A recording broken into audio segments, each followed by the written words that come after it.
حسین نواز میاں نواز شریف کے بڑے صاحبزادے ہیں۔ ان کا زیادہ وقت اپنے والد کے ساتھ گزرا، چنانچہ یہ ملک کے اہم ترین واقعات کے عینی شاہد ہیں۔ مجھے لندن میں ان کے ساتھ وقت گزارنے کا موقع ملا۔ میرے ذہن میں بے شمار سوالات موجود تھے۔ میں ان سے وہ سوال پوچھتا رہا اور یہ ان کے جواب دیتے رہے۔ ان کے پاس اس سوال کا جواب نہیں تھا، انہوں نے صاف انکار کر دیا، اور جس کا جواب یہ نہیں دینا چاہتے تھے اس پر یہ خاموش رہے یا یہ کہہ کر دائیں بائیں ہو گئے، مجھے یاد نہیں۔ میں نے ملاقات کے دوران یہ اعتراف کیا، مریم نواز واقعی کامیاب لیڈر بن رہی ہیں۔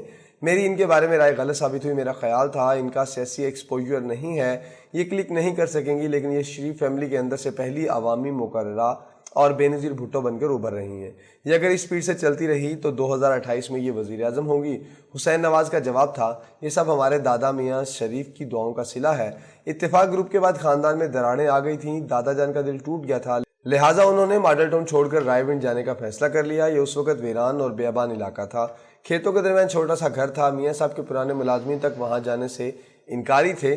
مریم نواز کے اس وقت 2 بچے تھے، بیٹی مہرالنساء اور جنید صفدر۔ اس دوران جنید صفدر کمرے میں آ گئے۔ حسین نواز نے ان کی طرف اشارہ کر کے کہا، یہ اس وقت والدہ کی گود میں ہی ہوتا تھا۔ میں جنید صفدر سے گیٹ پر ملا تھا، ہم دونوں نے ایک دوسرے کو دوسری بار سلام کیا۔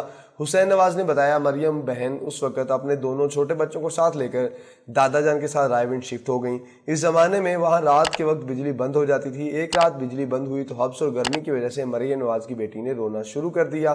یہ بچی کو لے کر گاڑی میں گئیں، گاڑی سٹارٹ کی، اے سی چلایا اور بیٹی کو گاڑی میں سلا دیا۔ دادا تہجد کے لیے اٹھے، بچی کو گاڑی میں لیٹا ہوا دیکھا تو اگلے دن جنریٹر بھی لگوا دیا اور مریم نواز کے سر پر ہاتھ پھیر کر اسے گھنٹوں دعائیں بھی دیتے رہے۔ ہمارے دادا نیک اور مثبت انسان تھے، وہ زندگی کی آخری سانس تک مریم بہن کو دعائیں دیتے رہے۔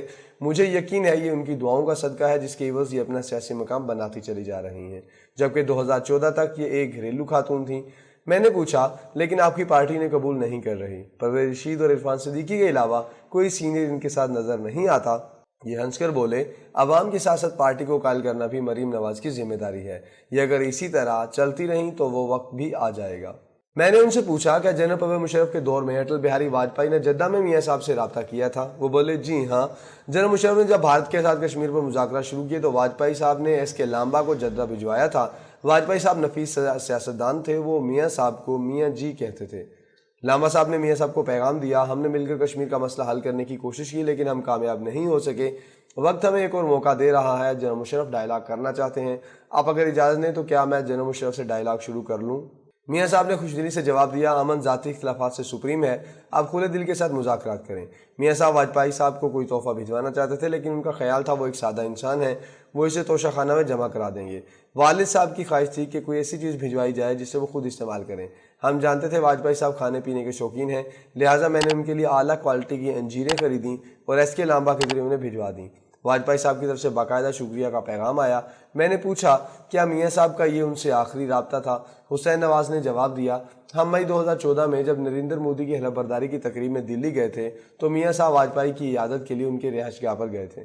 وہ اس وقت بہت علیل تھے، ڈیمنشیا کی وجہ سے وہ کسی کو پہچان نہیں پاتے تھے۔ بھارتی حکومت کے پروٹوکول نے میاں صاحب کو روکا لیکن والد صاحب کا جواب تھا، اس شخص نے مجھے اس وقت بھی یاد رکھا جب میں جلا وطن تھا، یہ مجھے آج پہچانے یا نہ پہچانے لیکن میں انہیں ضرور ملوں گا۔ چنانچہ ہم ان کے گھر گئے اور ان کا حال احوال پوچھا۔ ان کی یادداشت اس وقت تک مکمل طور پر ختم ہو چکی تھی۔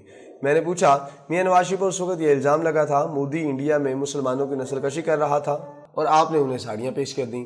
حسین نواز کا جواب تھا، ہم نریندر مودی کی والدہ کے لیے ساڑیاں لے کر گئے تھے، کیا کسی کی والدہ کو تحفہ نہیں دینا چاہیے؟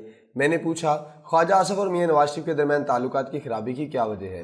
حسین نواز ہنس کر بولے، یہ دونوں کلاس فیلو بھی ہیں اور دوست بھی، ان کے درمیان کبھی تعلقات خراب نہیں ہو سکتے۔ میں نے لقمہ دیا، بلکہ اسحاق ڈار، خواجہ آصف اور میاں صاحب تینوں کلاس فیلوز ہیں اور جوانی کے دوست ہیں۔ یہ ہنس کر بولے، 100% گورنمنٹ کالج سے۔ وہ رکے اور بولے، میاں صاحب ایک لحاظ سے خواجہ آصف کے فین بھی ہیں، یہ انہیں دلیر اور سمجھدار سمجھتے ہیں۔ چنانچہ میرا نہیں خیال دونوں میں کوئی اختلاف ہوگا۔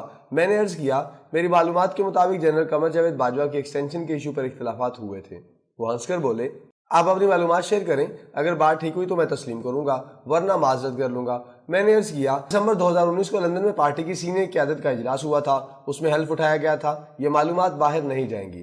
پارٹی نے 2 فیصلے کیے تھے، ایک حکومت سے آرمی چیف کی ایکسٹینشن کا بل مانگا جائے گا اور بل پڑھنے کے بعد حمایت یا انکار کا فیصلہ کیا جائے گا۔ 2، ہم اگر بل کی حمایت کریں گے تو وہ غیر مشروط ہوگی، ہم اس کے بدلے میں حکومت یا اسٹیبلشمنٹ سے کچھ نہیں مانگیں گے۔ یہ طے ہونے کے بعد فیصلہ ہوا احسن اقبال مولانا فضل الرحمان کو پارٹی کے فیصلے سے مطالعہ کریں گے اور ایاز صادق پیپلز پارٹی کی قیادت کو بتائیں گے۔ حکومت کو اطلاع ہو گئی، لہٰذا اس نے احسن اقبال کو مولانا سے ملاقات سے پہلے گرفتار کر لیا۔ پارٹی نے کسی دوسرے صاحب کو مولانا سے رابطے کا ٹاسک دے دیا، لیکن وہ جان بوجھ کر مولانا سے نہیں ملے۔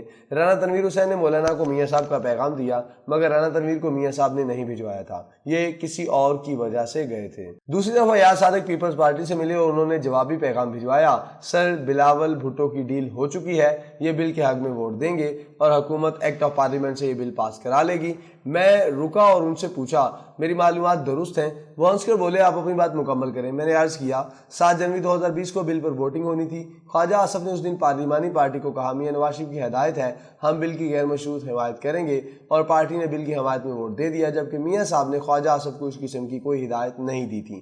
چنانچہ دونوں کے درمیان اختلافات پیدا ہو گئے۔ خواجہ آصف نے 2 جولائی 2022 کو مفتاح اسماعیل کے حق میں یہ بیان دے کر مفتاح اسماعیل نے مشکل حالات میں بہتر کردار ادا کیا ہے، ہماری ہمدردیاں وزیر خزانہ کے ساتھ ہیں، پارٹی کو مزید ناراض کر دیا کیونکہ یہ بیان اس وقت دیا گیا جب اسحاق ڈار نے واپسی کا اعلان کر دیا تھا۔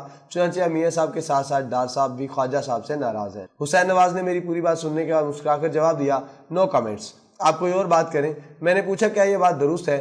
حمزہ شہباز کو چیف منسٹر بنانے کا مشورہ رانا ثناء اللہ نے دیا تھا۔ وہ حیرت سے میری طرف دیکھنے لگے۔